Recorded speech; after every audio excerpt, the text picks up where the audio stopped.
Price Lord. கர்த்தர் மகிமைப்படுவதாக. இந்த புதிய நாளிலே உங்களை பார்ப்பதிலே சந்திப்பிலே மிகுந்த மகிழ்ச்சி அடைகிறேன். ஒவ்வொரு நாளும் புதிய லோகோஸ் வார்த்தையை கர்த்தர் கொடுத்து நம்மை ஆசீர்வதித்து வருகிறது நாம் பார்க்கிறோம். இந்த நாளில் ஒரு புதிய லோகோஸ் வார்த்தையை உங்களுக்கு சொல்லி நான் உங்களுக்கு ஜெபிக்க விரும்புகிறேன். கர்த்தர் தாமே நம்ம எல்லாரையும் ஆசீர்வதிப்பாராக. பிரசங்கின் புஸ்தகத்தில் 8ஆம் அதிகாரத்தில் 12ஆம் வசனம் இவ்வாறு சொல்லுகிறது. அதில் பிற்பகுதியில், தேவனுக்கு அஞ்சி அவருக்கு முன்பாக பயந்து இருப்பவர்களே நன்றாய் இருப்பார்கள் என்று அறிந்திருக்கிறேன். தேவனுக்கு அஞ்சி அவருக்கு முன்பாக பயந்திருப்பவர்களே நன்றாயிருப்பார்கள். தேவனுக்கு முன்பாக பயந்திருப்ப நல்லா இருப்பார்னு அறிந்திருக்கிறேன் என்று பிரசங்கி அருமையான சாலமோன் சொல்லுகிறார். சாலமோனுடைய புஸ்தகத்திலே அவர் அலசி ஆராய்ந்து பார்த்த காரியங்களிலே இது ஒரு பாயிண்ட், ஒரு முக்கியமான ஒரு காரியம் என்னன்னா, அதில் அந்த வசனத்துல பாவி 100 தரம் பொல்லாப்பை செய்து நீடித்து வாழ்ந்தால் என்ன? இஷ்டம் போல வாழ்ந்து நல்லா நீடித்து வாழ்ந்தா என்ன? தேவனுக்கு அஞ்சி அவருக்கு முன்பாக பயந்திருப்ப நன்றாய் இருக்கிறது யார் என்று அவன் பார்க்கிறான். நன்றாயிருப்பவர்கள் யார் என்று அவன் கண்டுபிடிச்சது காரியம் என்னன்னா, தேவனுக்கு அஞ்சி அவருக்கு பயந்திருப்ப நன்றாயிருப்பார்கள் வாழ்க்கையில். இன்றைய நாட்களில் அருமையான தேவனுடைய பிள்ளைகளே, உலகத்துல நன்றாய் இருக்க வேண்டும் என்று விரும்பி பல காரியங்களை செய்து பல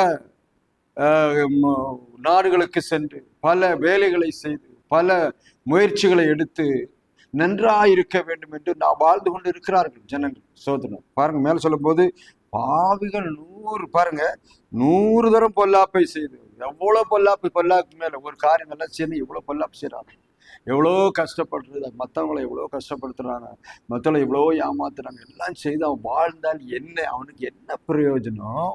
ஆனால் தேவனுக்கு அஞ்சி தேவனுக்கு பயந்து நடப்பவர்களே நன்றாயிருப்பார்கள். மற்றவங்கள்லாம் நீடித்து இருக்கிறது இல்லை, நன்றாயிருப்ப என்று நான் அறிந்த காரியங்களில் முக்கியமான காரியம், தேவனுக்கு பயந்து அஞ்சி நடப்பவர்கள் நன்றாயிருப்பார்கள். மற்றவர்கள் எவ்வளவு வாழ்ந்தால் நன்றா இருக்க மாட்டாங்க. சோதனை பாருங்க, ஒரு நாள்ல நல்ல பாருங்க, நான் கேட்கறாங்க, நீங்க எல்லாம் சர்ச்சைக்கு போறீங்க, ஆண்டவர் தேடுறீங்க, என்ன கிடைச்சிச்சு? ஆண்டவர் தேடணும் என்ன பிரயோஜனம்னு சொல்லி அநேக கொஸ்டின்கள் வருது. நாங்க ஒண்ணுமே தேடுறது இல்லை, யாரும் நாங்க நல்லா இருக்கோம், எல்லாம் நல்லா இருக்கும். நீங்க சர்ச்சை போறீங்க, கஷ்டப்படுறீங்க, துன்பப்படுறீங்க, உங்க ஜெபங்கள் கேட்கப்பட்டு சொல்றீங்களே, அதுக்கு காரணம் என்ன தெரியும்? அதனாலதான் நாங்க சர்ச்சைக்கு போறதில்ல, போனா நல்லா இருக்க மாட்டோம்னு சொல்லி அவங்க சொல்லுவாங்க. ஆனா அப்பதான் ஒரு ஞாபகம் இருக்கு. பாருங்க, ஒரு மனுஷன் ஒரு ஆட்டையும் வளர்த்தான், ஒரு கழுதையும் வளர்த்தான். சோதரம் கழுதை நிறைய வேலை செய்யும், ஆனா அவனுக்கு எந்த கழுதைக்கு எதுவும் சாப்பாடு கொடுக்க மாட்டான். ஆனா ஆடு எந்த வேலையும் செய்யாது, அவனுக்கு சாப்பாடு மேல சாப்பாடு, எல்லாம் வித்தியாசமான பழங்கள், பல தோல்கள் எல்லாத்தையும் கொண்டு கொடுப்பாரு அவரு. நல்ல கவனிப்பு. அப்ப ஆடு சொல்லிச்சான் கழுதையை பார்த்து, ஹே கழுதை, பாத்தியா, நான் எந்த வேலையும் செய்ய மாட்டேன், ஆனா எஜமான் என் மேலதான் அன்பு ஜாஸ்தி, எனக்கு பாரு எப்படி கொடுக்கற, பாத்தியா, நீ என்ன வேலை செஞ்சு என்ன பிரயோஜனம்? நீ அவருக்கு பயந்து வேலை செய்றியே, நான் பாரு பயப்படவே மாட்டேன், எனக்கு எந்த பயம் கிடையாது. ஆனா எஜமான் என்ன பார்த்து பயப்படுவார், டக்குன்னு எனக்கு 3 வேளையும் சாப்பாடு கொடுத்துருவார். உனக்கு என்னைக்கே கொடுத்துருக்காரா? உன்னை தேடி வந்திருக்காரா? உனக்கு அந்த பேப்பரும் தான், அந்த வீடு பேப்பரும் தான் உனக்கு கெதி, எனக்கு அப்படி இல்லைன்னு சொல்லி ரொம்ப பெருமையா பேசிச்சு. பாருங்க, அப்படித்தான் மக்கள் பேசுறாங்க. ஆனா ஒரு நாள் வந்தது, கிறிஸ்துமஸ் நாள் வந்தது. சோத்திரம் காலையிலே கூட்டிட்டு போயிட்டாரு தனியா.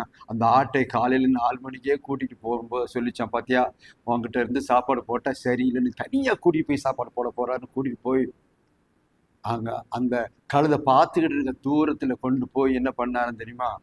கழுத்தை ஒரே வெட்டி அதை கசாப் பண்ணிட்டார்.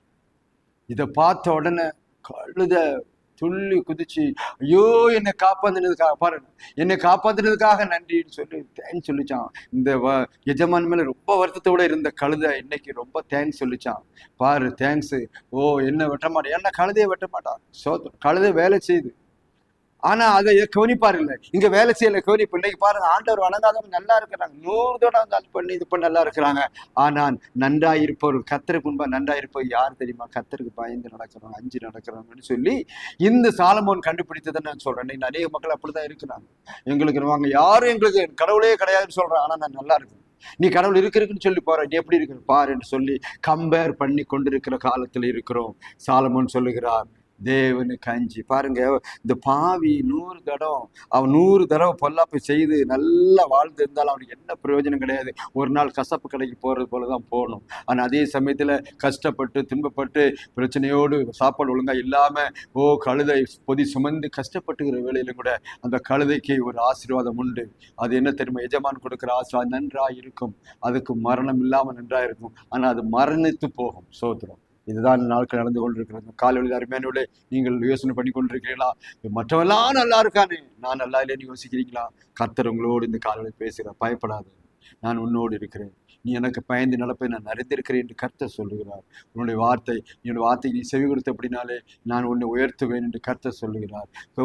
உண்மையாக இருக்கிறவங்களுக்கு எப்பவுமே கஷ்டம் இருக்கும். ஆனாலும் கர்த்தர் கைவிட மாட்டேன் என்று கர்த்தர் சொல்லுகிறார். அவருடைய வார்த்தை ஆமென்றும் ஆமீன் என்று இருக்கிறது. இந்த காலைகளிலே கர்த்தருடைய முகத்தை பார்ப்பீர்களா? கர்த்தருடைய பயந்து நடப்பில் அவள் அஞ்சி நடக்கிற மக்கள் ஒரு நாளும் கைவிடப்படுவதில்லை. கர்த்தருடைய வார்த்தை சொல்லு. இன்றைக்கு நீங்க ஒப்பு கொடுங்க.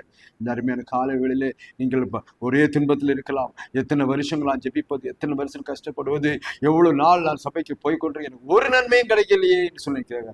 கர்த்தர் சொல்லுகிறார், இந்த இந்த இந்த நீ பயந்து அஞ்சி நடந்தால் கர்த்தர் உன்னை ஆசீர்வதித்து உயர்த்துவார். உன்னுடைய காரியங்கள் எல்லாம் கர்த்தர் பார்த்து கொண்டு இருக்கிறார். உனக்கு என்ன தேவை, உனக்கு உன்னுடைய பிரச்சனை என்ன, உன் மன கலக்கம் என்ன, உன்னுடைய துன்பம் என்ன என்பதை எல்லாவற்றையும் அறிந்திருக்கிறவர் நம்முடைய ஆண்டவர்.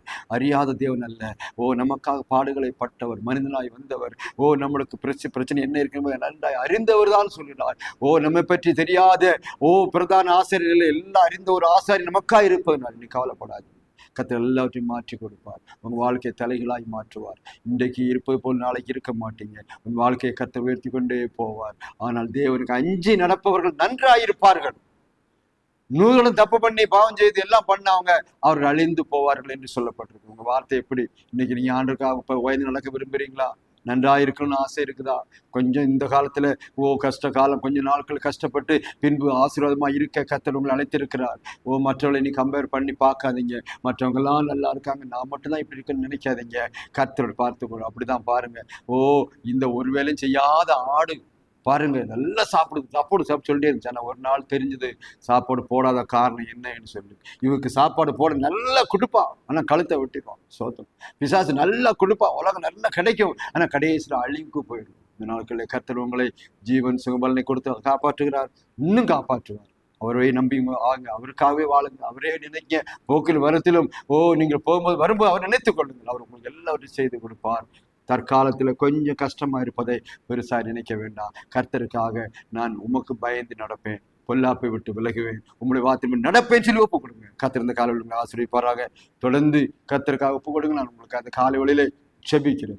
பரலோகத்தின் பிதாவின் ஆண்டவரே, காலை வழி இந்த பிள்ளைகளை மனமாற வாழ்த்தி ஆசீர்வதிக்கிறேன் ஆண்டவரே. ஏசப்பா, உலக மக்களோடு இருந்து பார்த்து மற்ற மக்களை பார்த்து கொண்டிருக்கிற ஆண்டவரே, எனக்கு ஒன்று நடக்கவில்லையே என்று எதிர்பார்த்து அங்கலாய்த்து சோர்ந்து போய் கலக்கத்தோடு விரத்தத்தோடு இருக்கிற மக்களை தொடுவீராக. இந்த காலை வழிகளை ஆசீர்வதித்து உங்களுடைய வழியிலே இன்னும் அதிகமாய் நடக்க, என்ன பிரச்சனை வந்தாலும் கஷ்டம் வந்தாலும் துன்பம் வந்தாலும் உண்மை விட்டு விலகாத உமக்கு பயந்து நடக்கிற பிள்ளைகளாய் மாற்றும். அப்படி பயந்து நடக்கிறவர்கள் தான் நன்றாய் இருப்பார்கள் அறிந்து கொண்ட ஆண்டவரே சாலமோனுடைய வார்த்தை நினைத்து பார்க்கிறோம். தொடர்ந்து எல்லா மக்களையும் ஆசீர்வதியும் வசந்த கேட்கிற எல்லாரையும் கர்த்தர் ஆசீர்வதித்து பலப்படுத்தி பாதுகாத்து தாழ்த்தி உடைய கரங்களை ஒப்புக்கொள்ளும். இயேசுநாமத்தில் ஜெபிக்கிறோம் பிதாவே, ஆமென். கர்த்தர் தாமே உங்களை ஆசீர்வதிக்கட்டும். தொடர்ந்து கர்த்தருக்கு பயந்து நடங்க. கஷ்டப்பட்டார் கர்த்தர் உங்களை குடும்பத்தை ஆசீர்வதிப்பார். தொடர்ந்து இன்னொரு லோக சுவாசத்தை சந்திக்கு வரையிலும் கர்த்தர் தாமே எல்லாரையும் ஆசீர்வதிப்பாராக. ஆமென்.